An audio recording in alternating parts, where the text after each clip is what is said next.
All right. Good evening, everyone. Come on in the space. We got a show tonight. There's so much we have to talk about, so much happening in the world.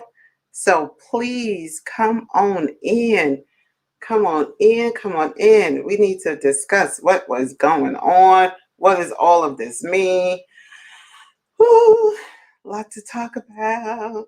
So come on in the room. All right, come on in the room. Come on in the room. Let me know you're here. Hey, Teresa. Let me know you're here. Drop a note. I try to see everybody. I don't often get to see you all for some reason. Some of you are coming in from TJ Nance Ministries on Facebook. Some are coming in on my page. Hey, Mama. Mama's here. Hi, Rashida. Nice to see you too. Glad you guys are joining us. Hey, LA Justice. It is going to be a conversation as usual when we have this special guest, okay? Because we just go in and we have such a good time debating these things, talking about these things. So come on in. Be mindful there's a delay. I can already feel it and see it. So if you're putting in the comments, give me a little few seconds, like an 18, 20-second delay for me to see some of it sometimes. But I'm excited about tonight's show. Blessings, Sister Drum Go Kilgore. Hey, Katina. Rev in the house. We might have to pull her on in. Okay, and LA Justice. I don't know. Y'all stay tuned. Okay, because y'all know how we get. But there's so much to talk about. It's been a week. It's been a week already. It's been a lot. So, it's been a lot. So we need to process this. We need to understand what is still happening. Where are we? What is going on in the world? Okay. Hey, Kristen. Thanks for joining. That's our resident therapist. All right, you guys, I'm going to give it just a few more minutes. Get more folk in the room, in the space. Drop a note. Let me know you're here so I can shout you out before we get started.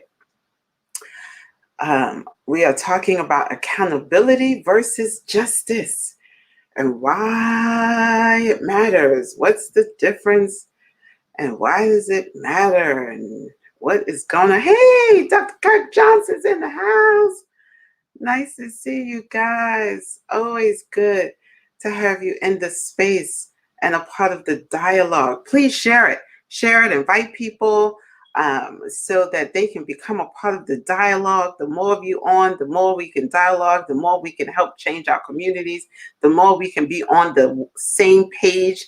Have you heard for years we complained about the Black community isn't united? Hey, Kiwi, thank you for being on. The Black community is not united. This is how we start getting some unity in the house, right? Well, we all start hearing the same things. We're all talking and learning about the same thing so that we can all get on the same page, because we got new people to boycott.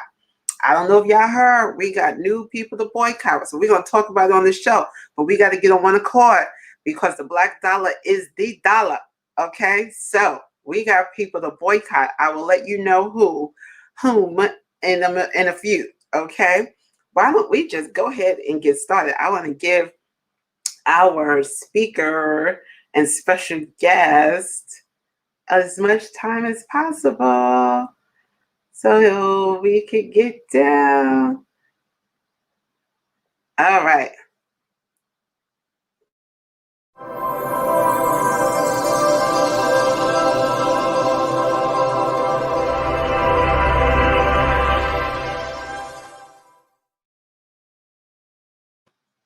Good evening, good evening, good evening. Welcome everyone to Tisa's Rants and Musings. I am delighted to be with you again on tonight. There is so much happening in the world, so much we got going on. We just have to talk about it, right? This is something we're going to need to rant and muse about. I have with me a friend of the show. You know, he's a voice that we all have come to love to hear because he's another one that's ranting and musing all over the place. And he has been ranting for years, and I love it. Especially off the times when we don't agree. And so we rant together, and it's just exciting. So help me welcome into the space, into the room, our pastor, Rodney Lynch. What's Yay! up? Hey, What's Pastor up? Rodney. I'm What's up? so appreciative of you taking out the time to come back on the show and help us process. Hey, Nikisha, help us process No problem. Thanks again what for the invitation. we are talking about, right? And let me just set it up, right? All of us were On holding our edge. breath, probably holding our breath. I don't even think that actually was a real exhale. Holding our breath with high anxiety about this verdict, right? We didn't know what to expect. We have been let down so many times before. So we Right. really didn't know how to process all that would be happening. And now we got the guilty verdict, right? We got seemingly what we wanted. But I thought it would be good for us to talk about, did we get accountability and justice? Are they one and the same? Or are we still fighting for justice? Like what and what does this mean? Because we were so excited, we were so happy, and it seemed like we that was so short-lived, because then we heard about the young lady who got shot. Then we heard about like, and then even while the trial was going on, Devonta got shot. Like, Right. what how are we supposed to even process this? How happy are we supposed to be? How what happens? Help us break down this accountability versus justice. So that's a really a tough question.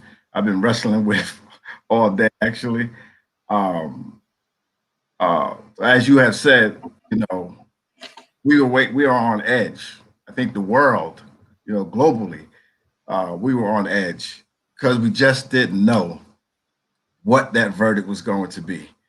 And that speaks volumes in itself, because we have seen centuries of empirical evidence where police and white terrorists and supremacists, some of them are part of the police department, according to the 2006 FBI report. In fact, at in last week's USA Today, one of them days, on the bottom of the front page, Navy and Marine Corps quietly discharge white supremacists. So we know they have infiltrated the armed forces and the police departments across the country. And so often, because of that, there's been fatal violence against Black bodies with impunity, and it's been state sanctioned. So when the verdict did come down, there is a sense of accountability.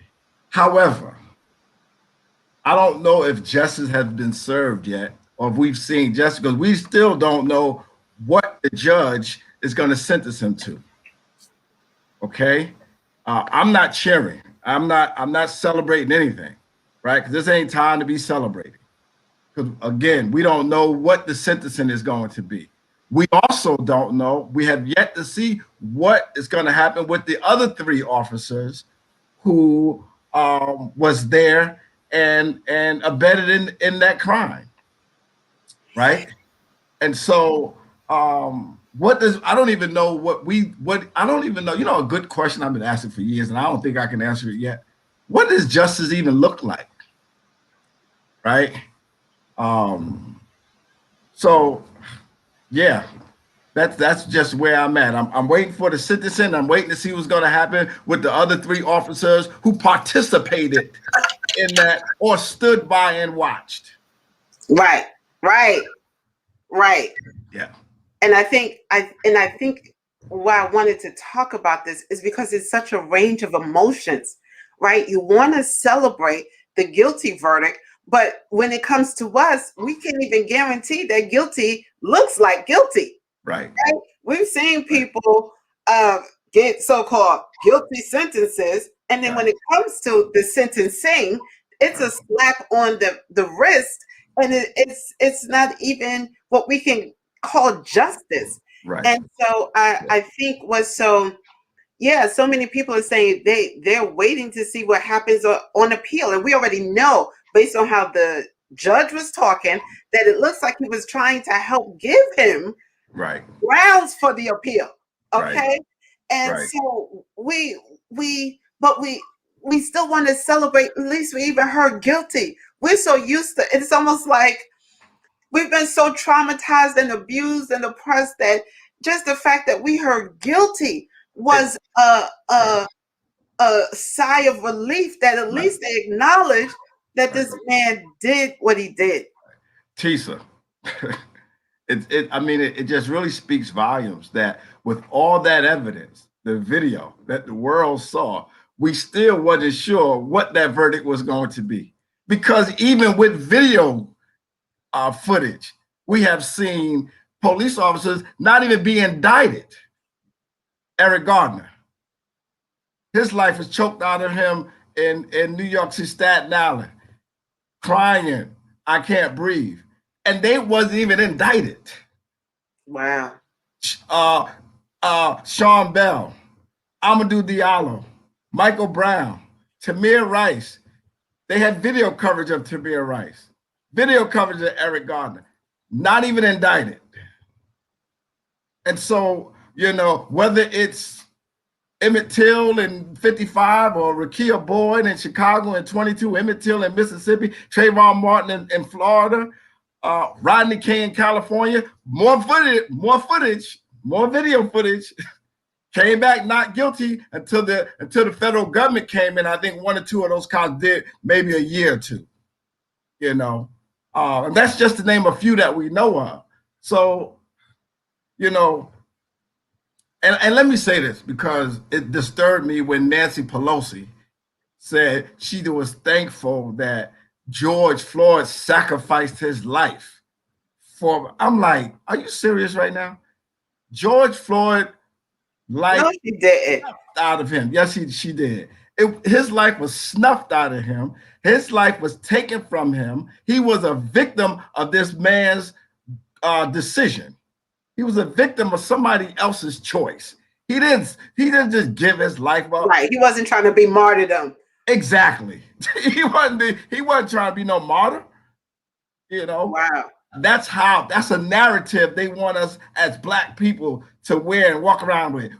I used to debate with James Cone in class that when he said Black people are here to redeem the soul of America. Well, first of all, what is the soul of America? Because America got a lot of good saying that she ain't lived up to yet. No, right.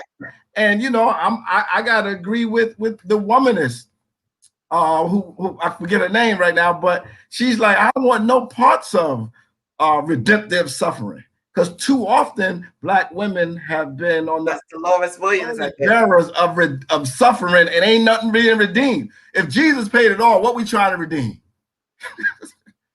You know what I'm saying? So I refute Nancy Pelosi in that statement because that was just not appropriate for her to say. But yeah. And I think, to your point, I think this conversation is probably not just for us to understand that we can't get satisfied with just hearing the guilty. That's right. We can't even just get satisfied feeling like we got justice, even if they do send him to jail, right? This is just one small drop of water in a big sea of issues, a big sea of police brutality and murder, right? So one little case is not what's given us on a whole justice, right? This one little symbol of accountability is not really doing much for the masses, because during the trial, as we just said, and right after the trial, Black folks still getting killed by the police. Right. So for me, if this was justice, then we would start seeing transformation. But they don't even it hasn't even impacted the behavior of colleagues to say, let me be more careful. They're looking at this as a one-off, just like we need to look at it as a one-off. This is just the one-off. They're not looking at this as this is a way to bring systematic change for them. They're looking at it like, oh, he just got caught out there, and they're probably funding his appeal, So Right. And I was listening to a radio station today on Sirius XM, and the host was saying that, you have this crew of people, all these folks out here say, well, more white people get killed by police than black people. And first of all, okay, maybe that is true, right? I mean, we're only 13% and they're like 60%. So, so let's look at that as also. But she said, you know what? Since that is true, then why ain't white people out there marching with us, since it's impacting their community just as much as it's impacting ours? Why you ought to be on board? Well, you ought to be running to join Black Lives Matter. If you're so concerned about police killing white people more than they do black people, you ought to be right there side by side with us. And I'm not sure I believe those statistics. Right. Well, you can never trust the statistics. Right? Exactly. And even to your point, even if it's true, in context of the percentage, like you said, of black people to the percentage of us being killed, there's no question that it's disproportionate. So I mean, these arguments that they love to throw up just kill me sometimes. So and to your point about justice, how is it we talking about justice and celebrating while we're waiting for that verdict, Ma'Khia Bryant is killed by police, 4 shots in the chest, because she had a knife. Yet this old white man got pulled over by the police and has his window down. And by the way, he was called to some store because he refused to wear a mask. That's a whole nother story, right? Pulled over by the police. The police is in his window, and he takes off and starts beating the officer with a hammer. And he survived, and he's living to tell his story. Living to tell a story. I mean, this speaks to, but this, what you're saying though, Rodney, speaks to when people ask the question of what was his alternative, right? What else could he have done? And we see all the time what else they can do. When they're white people, they figure out another way to do it. They figure out how somehow to apprehend without so-called killing folk. And they can be mass murderers. They could be, yes, LA Justice. You see all this, it's Burger King. I mean, and so we've seen this over and over again. And again, I'm not trying to say that we shouldn't have celebrated the guilty, because that was a miracle in and of itself. Right. Yes, we got the guilty verdict, but the celebration was short-lived. It was a 2-second celebration. Yay. And now we have to still fight again, because now there's a 16-year-old young lady who called the police. That's right. Because she was afraid of what was happening. And I was just, I was reading something on Facebook where people talking about how they're bullies, right? And had the police showed up when they were trying to defend their bullies, they would have probably been taken out as well, okay? Because the problem is they don't ask us questions. They don't stop and try another way. The only way they know how to deal with us is to murder us. Right. And Tisa, listen, when Army Lieutenant Karan Nazaro is pulled over by the police and he drives to a lit area. I mean, listen to those the trauma. He wants an Army sergeant in his fatigue has to drive to a lit up area and then gets pepper sprayed. And he was the one trying to de-escalate the situation while they jumped out, guns blazing. I'll never forget when I looked at the video of how a young white male racist went into a church and killed 9 people in South Carolina.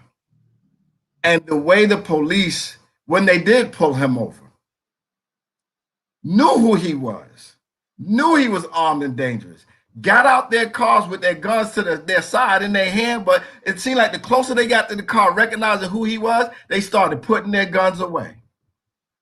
He had killed 9 people. because he's no threat to them. He's no Exactly. threat to them. Exactly. 17-year-old in Konisha doing the protest Right. in Wisconsin. He came from Illinois to Wisconsin, killed 2 people, wounded 1, went back home, walked around with police. Listen, Tisa, January 6th, all them folks who organized that went home unarmed, unharmed. They did. It was an insurrection. Nobody's been charged with treason yet, by the way. Domestic terror. Beat a police officer to death with a flagpole. More than one. He went home. They went home. Don't tell me there is no problem in America with white privilege, by the way. You can't Okay. do that. But this is also why we scream, and people are screaming, whether you agree or not, to defund the police. Right? Because the problem is the whole framework for which they're set up on is corrupted. The whole premise, their whole training, the way that they are their blue wall of silence, even the way they dismantle your own identity. How many Black people, okay, once they became blue, lost their Blackness? They were forced to talk about a sacrifice, forced to give up being Black in favor of being blue, because if they stayed Black, they would not have any protection, and there would be severe retaliation against them on the force. And so fear made them turn over, and then they start terrorizing, or they turn their back like they don't know. What about the young woman who just after 15 years of fighting got her pension and got her job back, got everything back, because she had a moral conscience when her partner was choking and punching a Black man already handcuffed, and she stepped in and stopped him and got fired. That's the system. And it took her 15 years to get her retribution. Okay. And so, I mean, this is one small, and don't get me wrong, again, this was great that this has happened. This to me was a symbol that our protest works. You know, people were complaining, protest, I'm tired of marching. Marching and protesting works, right? It doesn't necessarily work as fast as we would like it to work. But when you start protesting coupled with, let me give the caveat, coupled with boycotting. That's it. Let's be clear. Because we protested Sean Bell, ain't nothing happened. I was out there. We protested Amadou Diallo. Nothing happened. We protested Tawana Brawley. Listen, we protested so much. Michael Brown. And nothing really stuck. It took, but this was coupled with more celebrities speaking up about time, right? More of our Black elite speaking up, and us coming together to say, we're going to stop the dollar. But you know what, Tisha, let me say this too, right? That's important. And hang with me for a minute, because we got to go back to the boycott. If there's going to be any justice, really, if we're going to see some justice, there's power in boycotting for sure. But this goes to show the media, and this is one of the things we can learn from the civil rights movement, you know, and how the media was used when over 4,000 in Birmingham, Alabama, over 4,000 youth from elementary school to high school walked out of school and marched and was met with white violent resistance from the police department and the fire department with dogs and batons and fire hoses, not no water hose, but fire hose on children. And the media sent that out. The media captured all that, and it went global. So America, how you going to talk about moral authority? How you going to tell us we wrong, and look at how you're treating your own American citizens, right? And so again, that I didn't want to go here yet, but I'm gonna go here in a little bit while. Thank God for Miss Darnella Frazier. She is the certain Samaritan of George Floyd's story. Yes. Joe Madison. I'll be on that Sirius XM, the Urban View channel, right? Joe Madison reminded me of that, and we can get to that a little later. But thank God for Darnella Frazier, because the original story that the police Yes was that what did they say, that a man had a medical condition and died, no weapons drawn. That was the initial police report at George Floyd's lynching. Man has a medical condition and dies. Oh my God. No weapons drawn. Yeah, I guess no weapon was needed to be drawn. You had a knee on his neck for over 9 minutes. And we only talk about the knee on the neck. We don't talk about how the rest of them was on his body. Aided and abetted. That's right. We don't talk about why he's already handcuffed. We don't talk about it.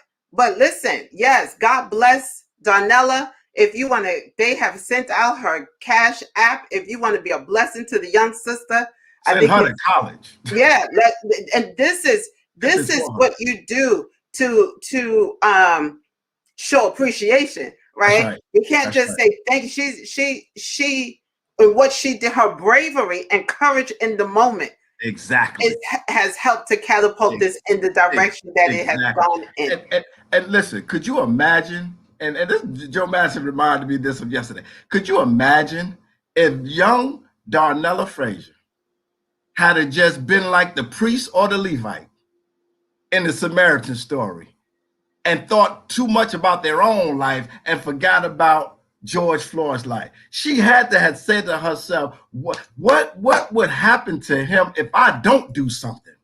Wow. You know what I'm saying? She wasn't concerned about her life as much as she was concerned about George Floyd's life. And she did all she could, because even the police wouldn't let an EMT worker take care of the man. Look at that. Look at that. She could. She did the best she could. And because she did that, the world now sees how America is still to this day treating Black citizens. Yes. Yes. Now, we're grateful for her. Right. We need more her to stand up, right? We need more like her, as Ellie Justice said, to get out there protesting and boycotting, right? I want to transition though into why we can't get too happy and start to like, whew, we can't breathe yet. This is not the time to exhale. This is the time that I don't know if you ever saw Harlem Nights when they locked the cop up in the vault and they told him to take tiny breaths. That's right. Okay, that's all we can do right now is take a tiny breath. That's it. Because we are still in the vault. We still have all of this police murdering of our people. Okay, but we also have all of this voter suppression that is going on, and a lot of it is going on underneath our noses. We heard about it in Atlanta, but do we know what's happening in our own states? Do we know what's happening under our own noses? Okay. And this is where we have to really, Rodney, I'm serious. We have to stay on the wall and keep putting our money where it hurts. Okay. Because they're calling for, in Florida too. Yes. They're calling for boycotting Coca-Cola. That's right. Lord, God bless the folk that in love with them cherry cokes, and I need y'all to put them down. Boycott the people. Okay. Home Depot. That's right. Home Depot. That's right. Okay. Home Depot's now on the list. Yeah. Delta, I heard, and I'm like, Lord, not Delta. They at least keep an open seat in the middle when you fly. Right. But I hear even Delta may need to be on the list soon, because all of them have made statements actually supporting the suppression acts of this governor in Atlanta. Okay. Yeah. And another thing that we can't afford to do is act like it's over there. Oh, that's in Atlanta. And let Atlanta people handle it and be like, oh, I'm praying for Atlanta. No. This is where the Black folk got to come together and unite. Home Depot in Atlanta, that means Home Depot everywhere. That's We will right. shut all of you down with our dollars That's if right. you want to support our continued oppression That's right. and That's right. and subjugation. Not going to do it. Right. So two things that we can do. And one is the boycott, and I'm gonna get back to that in a second. But we also have to make sure that we get the George Floyd Justice and Policing Act passed. Yes. We got to get that passed. That. Yes. And everybody can participate in calling 202. Wait. I had it on my page, but let me put it down. Let me put it down. 202. Go ahead. 224-3121. That's the Capitol Hill switchboard operator number. And you got to call and tell them that all of us have two senators in Congress, and you got to call and make sure we get that George Floyd Justice and Policing Act passed. 202-224-3121. One more time for the Holy Ghost. 202-224-3121. So that's one thing that got to be had, because qualitative immunity is attached to that bill. Yes. All right. So that's one thing. And back to the boycott. Wait. Before you go there, explain for the people again what we mean by qualified immunity. It basically, and I'm not an expert on this, basically allows police to do this type of stuff, George Floyd, without any accountability. And it protects them from being personally sued. I'll tell you what justice is also, now that you brought that up. And that's a little bit about what I believe about qualitative immunity. But until these officers who are found doing criminal acts lose their pension, they need to lose more than their job. They need to lose their pension, and they need to go to jail. Yeah. Okay. And same way me and you would go to jail. We're caught on camera murdering somebody. Well, did you see the protection that they've given what's her name, Porter? Kim Porter, whatever her name is. Yeah, the one that killed Dante. Right. They got her off standing around the clock. So our tax dollars, that's right, are going to help protect the person who's murdering people, who just murdered a young black boy. And they're getting this extra protection. They're allowed to be put on administrative leave, which is really a vacation. Exactly. Okay? You get to be on vacation while we investigate. Okay. Right. They don't get what we get, which is arrested right here in Jersey, just this week or last week. Young boys riding their bicycles in Perth Amboy get pulled over by the police, get arrested because they said their bikes wasn't registered in Perth Amboy. And they're like, I'm talking about kids. Right. I'm talking about kids are getting arrested for riding their bikes in a town that they don't live in. Wow. Because their bikes are supposed to be registered. Wow. But you can commit a crime, you can kill somebody, and you get a vacation and police security. And get police protection. And you already know. I'm ready to hear about what kind of protection are they giving Chauvin, whatever his name is, in prison now. Right. Why are our tax dollars going to protect? Listen. Right. You know what? I'm glad you said that, because, we have poured a lot of money. And two things. I think each city was pouring money into protecting property just in case the verdict came back not guilty. Because that's what they care about the most. They would have had the armed force, they would have had the National Guard, to protect property. They was investing in protecting those properties, right? And then when you think about the resources and the money that has been poured into COVID-19 relief, if we would just pour half of that kind of resources or money into protecting the lives of Black bodies, perhaps you wouldn't have to worry about pouring money into protecting some property when you kill us on camera. If you start caring more about people's lives, you would have this property being destroyed.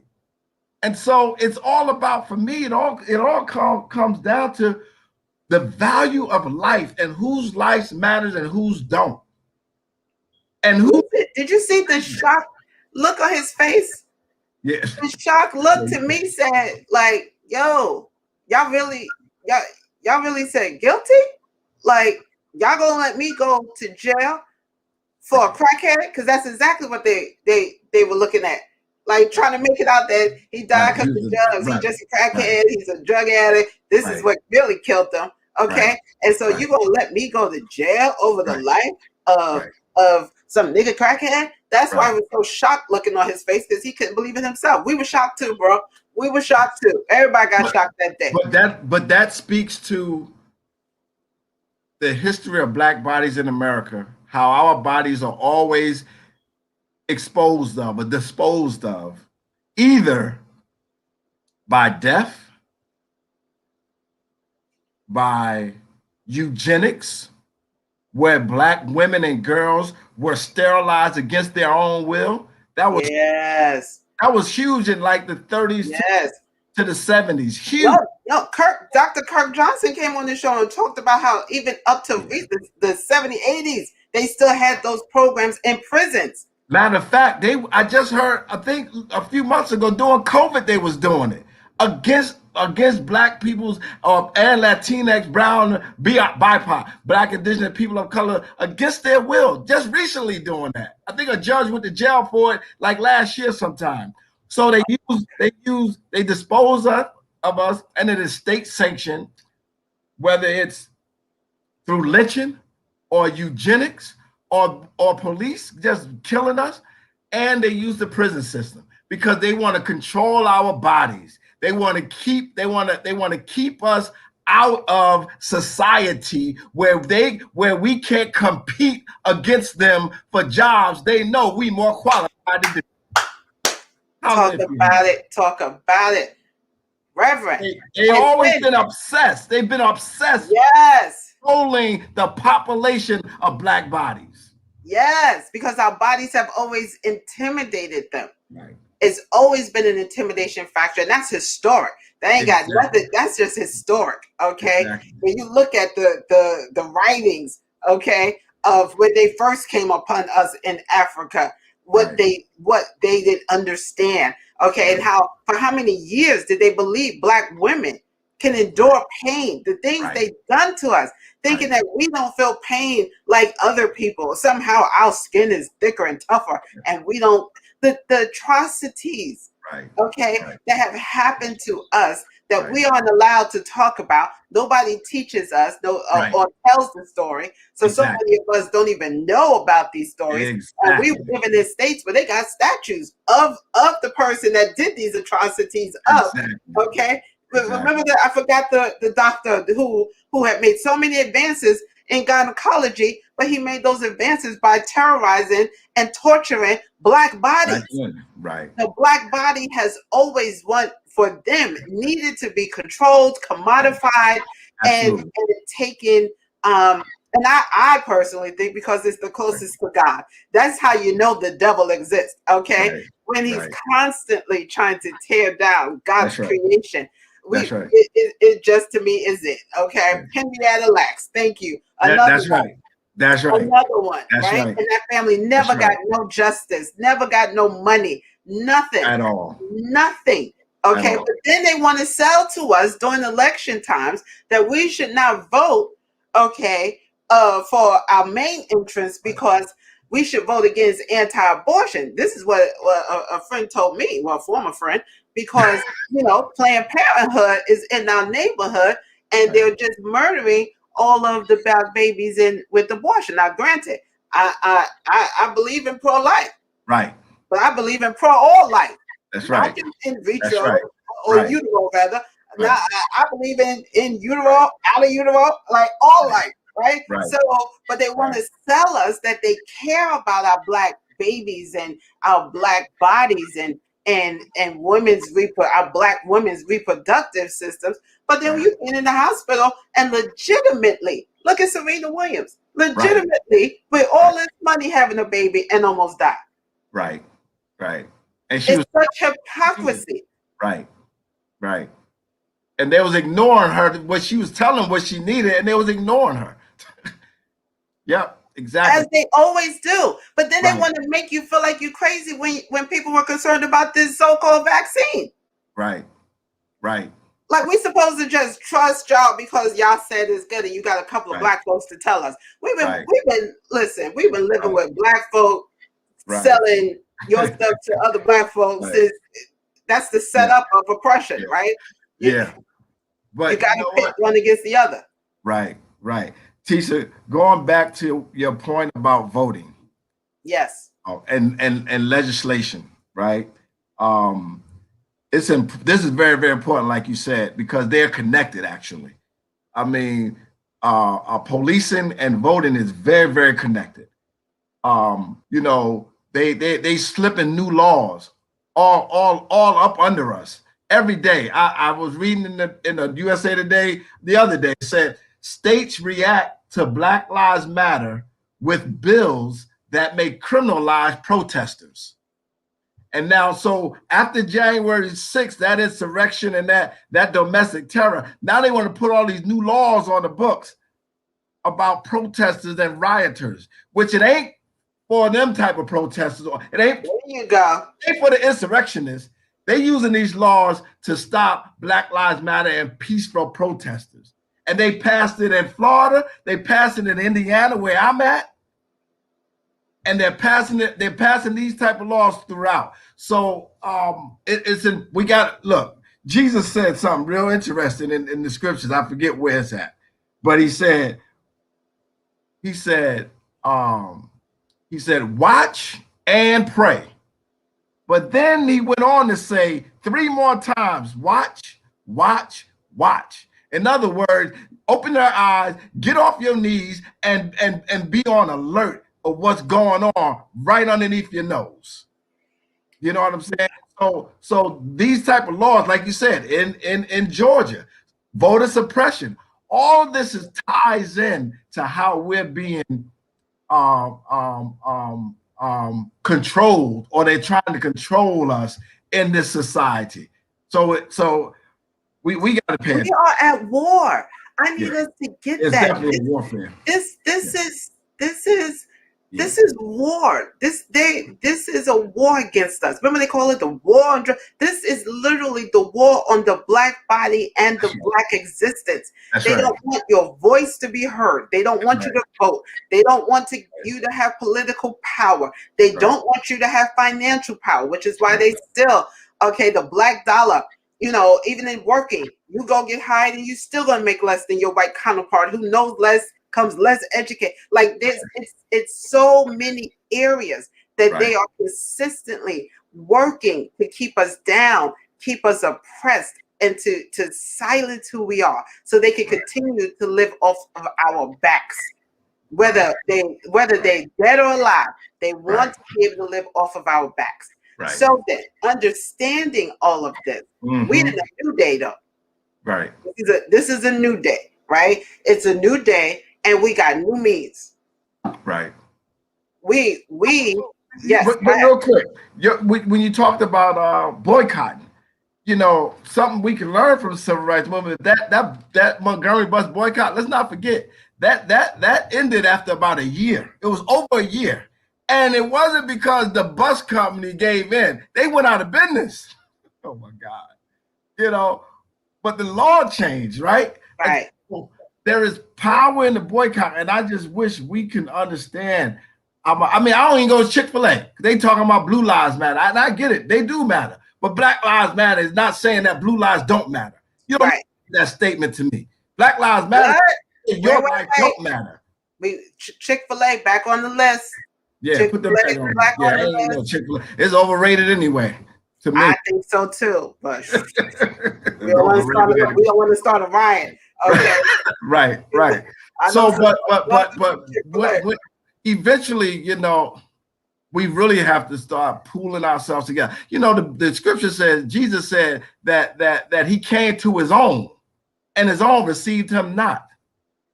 Why is it that we have a hard time when we want to bring black folks together? We got to start talking about, the Lord loves everybody. It's for everybody. We got to unite with everybody. No, I'm not uniting with my enemies. And Oh my gosh. a lot of them Christians, by the way.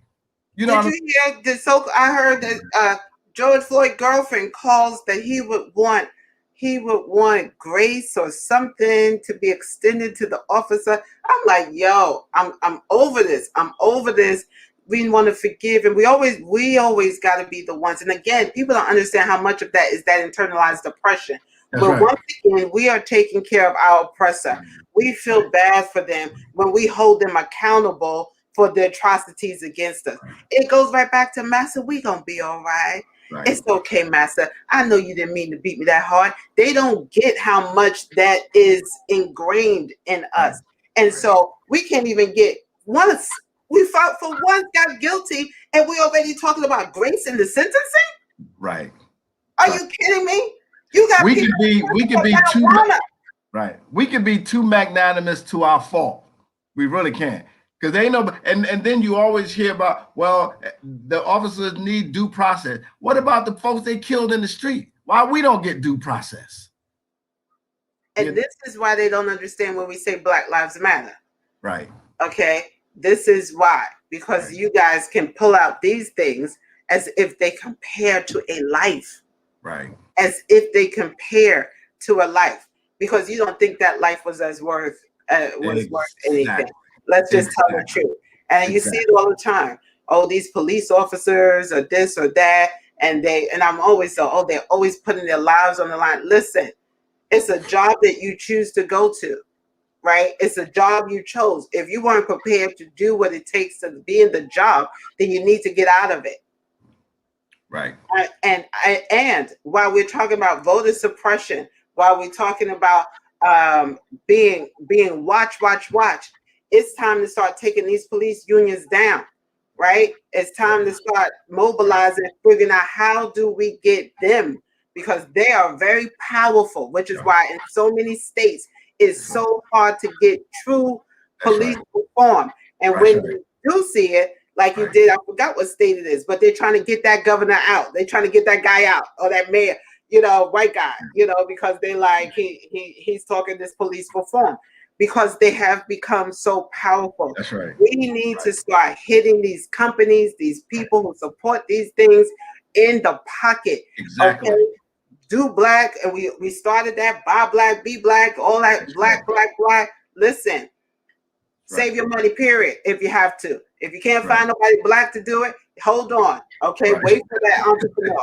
Okay, listen, check out Lowe's. I don't know if Lowe's is it. Somebody was like, oh, now I gotta go to Raggedy Lowe's instead of Look, the biggest, and you might want to type this up too. The biggest black bank in America is One United. Bank1united.com, I think it is. I mean, we all ought to be pouring money into Bank One United. Bank One United. The only black-owned bank I know of in America. No, there's more. There's a few more. There's more? Okay. But I think they're the largest. And they do a lot of online banking. Yes. But yeah, there's some in different towns. The Newark had one that just got bought out, and the feds took all of those. But there's a few others. But it's true. It's true. We have to start.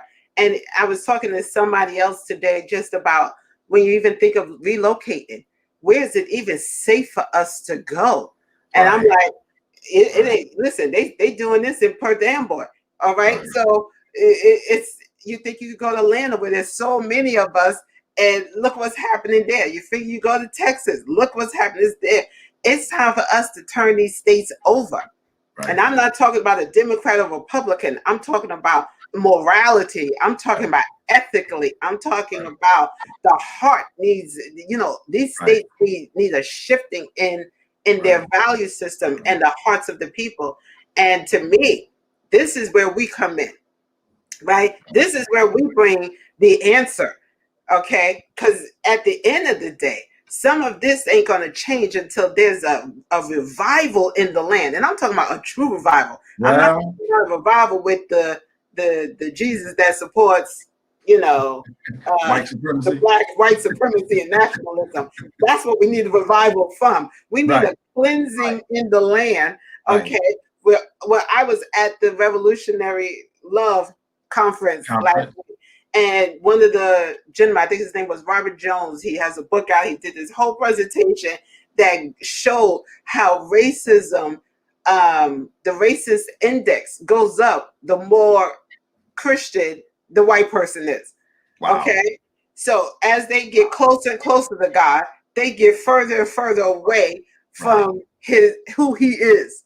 Right. Isn't that amazing? That in their minds, they're closer to God, but then they're still as racist and white supremacy. Like it's something happens. It's something starts to separate for them.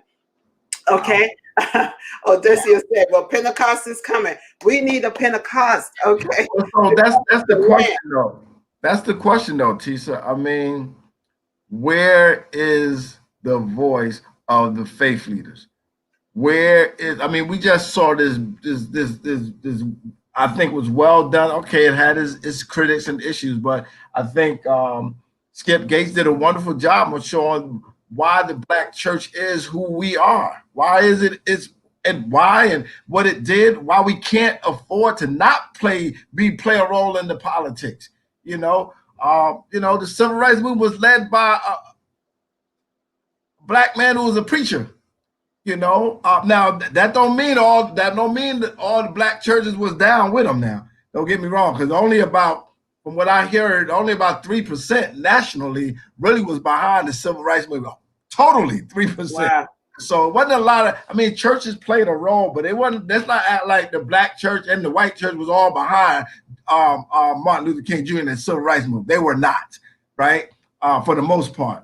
But we need more William Barbers out here. Really, really taking a stand for a moral revival, right? Like you said, a moral revival. Yes. And what I love about a moral revival is it transcends your theology. Exactly. Okay? We don't care. We're not right at this point. We're not talking about you need to be Christian, because the problem is you are Christian, or at least you think you are. What we're talking about is what it means to have values and ethics, what it means to have integrity and really understand humanity, right? What it means to have Ubuntu, right? What it means that transcends that transcends what faith you want to call yourself. That's about being part of the human race. And what's so sad is that if you are claiming the name of Christ, that you would not already be there and know that. That's the saddest part to me. The most disappointing part is that your Jesus has been so co-opted by your own lust and sin and desire for power and control that you don't even see how far from him you are in what you're doing. And yes, the church has to be the voice of the oppressed. Okay, because that's what Jesus was. Jesus was the voice of the oppressed. Jesus came to set the captives free. That's what he said. He came to preach to the poor. He didn't say I came to the elite. He didn't say I came to the majority. Okay. It saddens me that there's this demarcation between the church, between white and Black, but it is, and it can only be as it always has been. Right. But somehow we need to have a moral revival. That's right. And the church needs to be the center of it. And not just the Black church this time. No, not just the Black church. I'm sorry. If you got Black people in your congregation, as a white pastor, you need to be definitely leading the charge. That's right. Exactly. You need to be helping us go get your other white counterparts who don't get it yet. Okay. And start helping them come to an awakening. Right. Of the evil of white supremacy and nationalism. Right. And call for mass repentance. Exactly. But maybe that's what we need to do. Maybe we need to start calling on and calling out some of these white churches that have all these Black people in them doing their praise and worship. Right. Well. I'm just saying, why can't we call up all these churches, white churches that got these Black worship leaders, and they they just worshiping next to us. I can't even take it anymore. Right. Part of me, every time I see it, I'm like, I want to turn around and be like, is you a racist? You know, like, what Jesus you worshiping right now? Like, I'm nervous that you standing here with your in worship with me, but your Jesus is different than mine. Absolutely. We got 5 minutes left. Absolutely. The call to action. I want to leave folk with the call to action. 1, take tiny breaths. You funny, Tisa. Right. Okay. Take tiny breaths. Tiny breaths. Okay. Yeah. We can't breathe too long or too hard. Okay, because the fight is not over. The fight is far from over. Okay. Yeah. Yeah, I heard somebody say the other day, we might have won round 1, but the fight is far from being over. And this is more than 15 rounds. Those that remember where Ali and them would go 15, it's more than 15 rounds. This is back in the Jack Johnson days when they used to go 100 rounds, I guess. I don't know. So we got a lot of work to do. I mean, you called out white churches with all these black folks and these so-called multicultural churches where you ain't gonna see black folks in leadership nowhere but in music, on the music team somewhere, because they love our entertainment. They love our black preaching, but you know the thing they don't want is our blues. And so yes. You know, but I'm even calling out these even black pastors who have internalized. Yes, Rodney, it's such a problem. It really is. That want to unite and get along and keep the peace. You know, I hear Jesus say, blessed are the peacemakers, not peacekeepers.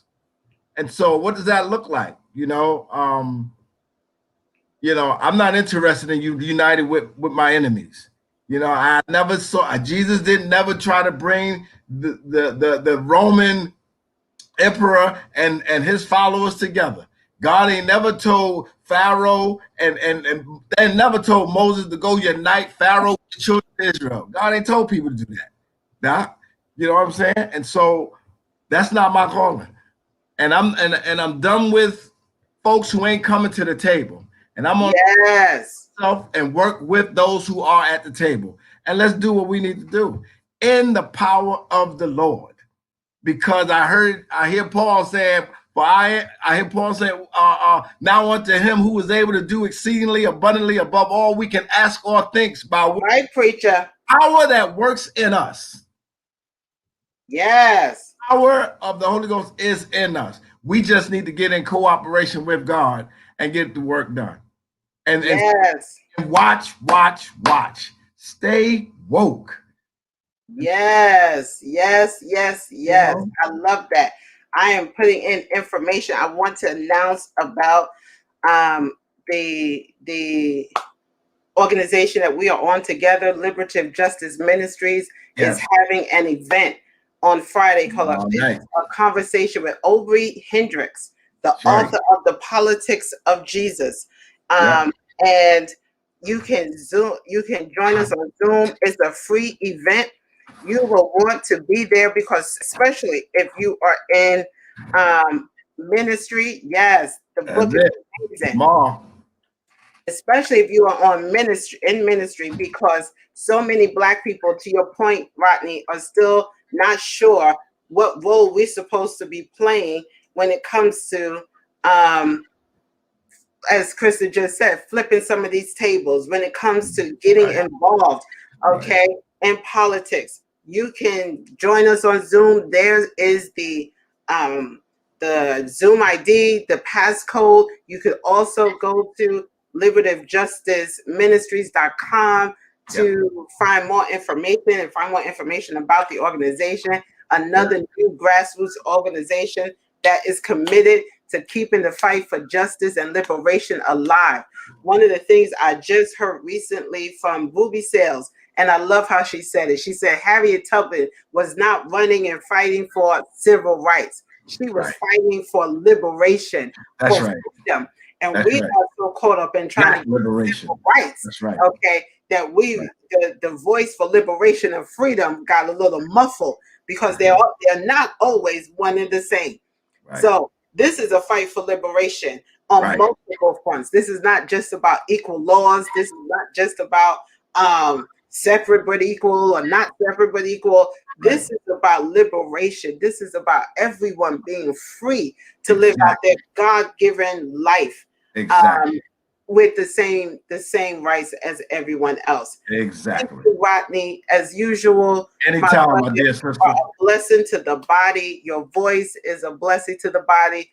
And we're always grateful to have you on the show to rant and muse with us anytime. Help us learn and inform us about some of the things that we need. Everybody, please remember, we are boycotting. We are boycotting. Okay? Boycotting Home Depot. Call up Home Depot. Send letters if you need to. Okay? Flood their Twitter. Okay? Ask them what are they doing. Coca-Cola, Delta. Look up some of those organizations that have been complicit in the oppression of Black and brown people, and let's start making our dollars count by pulling them out from those places, right?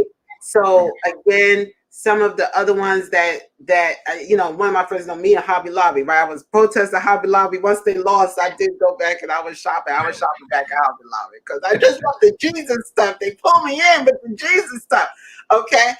But let me find out about these ones that supporting this voter suppression and all of this other stuff, and they right back on the list, okay? Again, it's not easy all the time to keep our foot pressed against these pedals, but we just have to. God bless you. You guys subscribe to my page at tjnanceministries.com. Also, please feel free to subscribe at my YouTube channel as well. I always forget to say these things. At Healing, the hashtag Healing is the only agenda.com. Thank you so much for joining in tonight. Share this, please, on your page. Tell people to listen to it. Tell them to join the conversation. Thank you, Cheryl Joyner Kilgore, for always shouting people out in the comments to tell them to come on. You guys could do the same. People who you know would enjoy the conversation need to be in on it. Let's do that so we can get on one accord and flip these tables.